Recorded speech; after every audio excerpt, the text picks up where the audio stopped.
press record yet, did you? No, man, I'm not dumb. Alright, well then I'm gonna start the countdown. 5, 4, 3, 2. Hey there and hello, all enlightened thinkers. Welcome and thank you for joining us here today at TNT Talk Radio. I'm your host, Tommy, and I'm your other host, Teddy. We want to thank you so much for being here with us, all newly enlightened thinkers, as we journey to attempt to help ourselves understand what goes on in our world. You forgot to do the hook. Oh, shit, I forgot. Today's the day that we all feared but knew would come. Viruses are now officially sexist. Indeed, folks, I'm going to be pretty frank with you today. This is a pretty heavy topic we've got on the agenda. I mean, literally heavy. This is like 100 pages. That's right, Teddy. We're continuing our discussion of societal problems in America. When we started this series, we found out that racism did in fact not end after the Civil Rights Act, contrary to popular belief.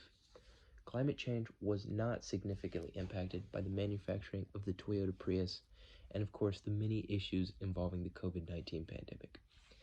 Now, as Teddy said, it's a pretty important topic today.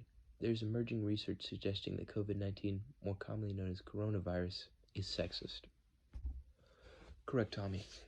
In this case, unlike many other canceled celebrities, it does not involve resurfaced tweets showing sexist remarks. Instead, this goes all the way to biology.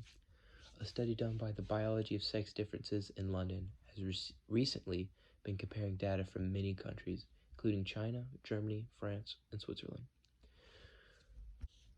This data showed that there were lots of big differences between males and females in relation to COVID-19. One such chart that showed the data collected by the journal from the most recent data about COVID showed that while the cases for men and women were about even, deaths, hospitalizations, and trips to intensive care unit were far higher for men than women. On top of all that, depending on the age group that you're in, you may be more likely to get COVID just because you're a dude. Very true, Ted. However, the article did say this may just be because boys die quicker than girls, so it fucked up the percentages. Oh, did it? I was so caught off guard by the whole sexist virus thing, I probably missed that. Yeah, let's get back to that. The whole goal of the study thing was to figure out why men are getting fucked more by COVID than ladies. So the first thing they looked at was how COVID gets people in the first place. Basically, COVID virus has to bond to this specific enzyme called ACE2, so it can enter cells. There's a bunch of bullshit that goes back and forth for the next couple pages that basically is like, we don't know why, but for some reason dudes don't have ACE2 shit more than ladies. They came up with a bunch of reasons why that maybe, but the basic idea is they don't have a fucking clue. The next thing they talk about is just more basic. It's basically that men and women react to viral infections differently. Again, they go into a bunch of bullshit, but one thing that we'll highlight for our active viewers is that women's immune systems respond better to vaccines, antibodies, and infections than men do.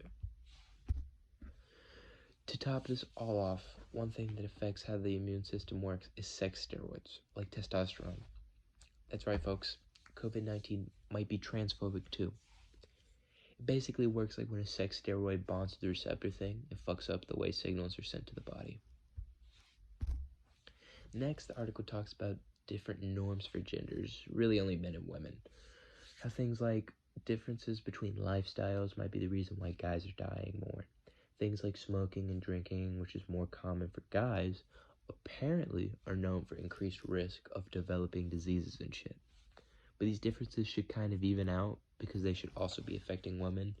Things like how most of health and social workers are women, but they don't have more cases than guys. Overall, this section was kind of a bust, and they didn't find anything that good. And the cherry on the shit cake. Even when we can finally take the vaccine, guys are still kind of fucked because women react way better to vaccines biologically than guys do. Tommy and I invited Corona onto the show to address the allegations, but we received no response. Take that as you will, folks. We'll leave you with this, folks. Just like the journal says, no one is really talking about these differences between men and women, but it might be pretty important that they do. If these differences are as big as they're making them out to be, a lot of men could be saved with better regulations. Alright folks, that's all the time we have for today. Join us next week when we discuss the segregation was way more recent than we thought it was.